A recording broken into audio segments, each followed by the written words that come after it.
Wanyala wote tulipigia Otuoma kura. In fact mimi ujombani ni hapa Samia Bukiri, na ukienda huko mpaka leo wanasema Otuoma ni gavana wa Bunyala.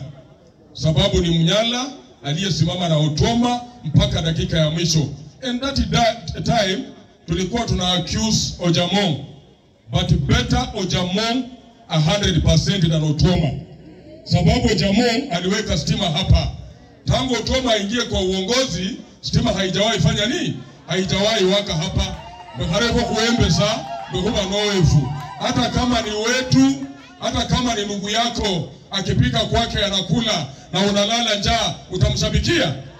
Si anakula na familia yake? We are retired.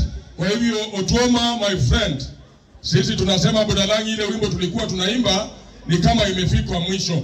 Kama tunaweza kosa stima, kama tunaweza kosa mahali pa kuweka takataka, kama tunaweza kosa dawa kwa hospitali, maji ndio hii imetusumbua mpaka tunaelekea miaka 5. Sasa haja gani ya kukupigia? Alafu mtu anasema eti tupige sababu ni kabila yetu.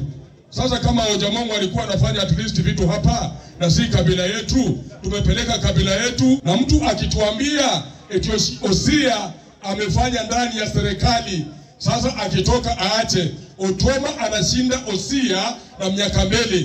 Kwa hivyo kama ni kuritaya, Otuoma atoke kwanza, Osia amalize hii ingine, yeye pia atafanya nini? Ataritaya. Asante sana.